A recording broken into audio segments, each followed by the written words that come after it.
Hebrews chapter 12. Let me just read this to you. It's about endurance. It says, let us run our race with endurance, the race that God has set out before us.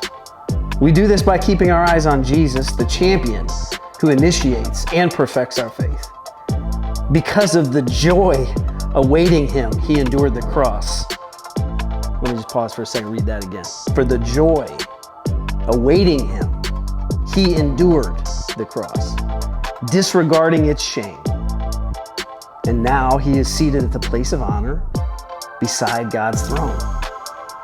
Think of all the hostility he endured from sinful people, and then you won't become weary and give up. Confession. I've always had a problem giving up. When I would get in a fight with my mom and dad, I did not want to stay in the room and work it out. I wanted to give up. I wanted to leave and sweep it under the rug and come back and pretend like nothing ever happened. In sports, I went undefeated in wrestling for 2 years, junior high and high school. And then I started wrestling varsity and I got destroyed. And I wanted to quit. I wanted to quit so bad. I begged my dad, let me quit, please. And so when I started following Jesus, and there's claims of Jesus in the New Testament where he says things, well, if anybody's going to follow me, he's got to pick up his cross and bear his cross.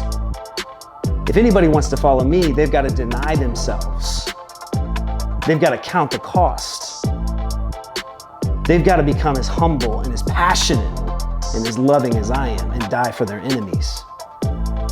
And there's been a lot of times in my Christian walk, honestly, where I've wanted to quit, where I've wanted to give up.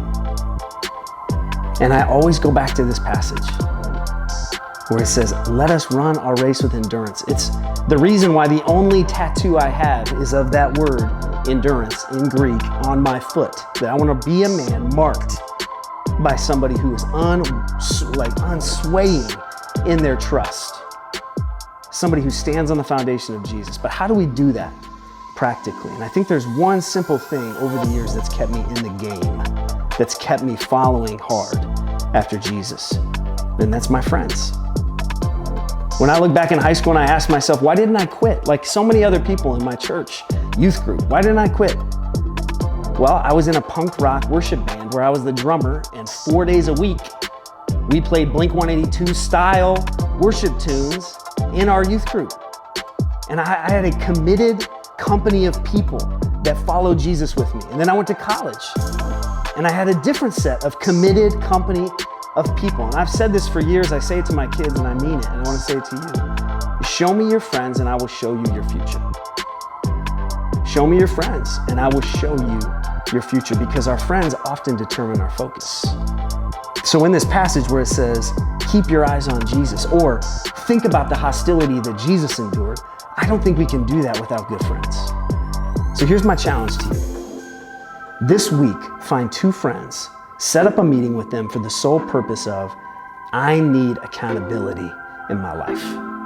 I can't do this by myself. Confess to them, you need a committed company of people in this season to help you keep your eyes on Jesus, to think about. And then when you gather, I'm just going to encourage you, pick a spot that you all enjoy being at, meet there once a week for an hour, and just say, how are your priorities with Jesus coming? Don't talk about ESPN. Don't talk about what's going on with, the gossip at school. Just fix your eyes on Jesus and talk about, these were my priorities. You know my priorities.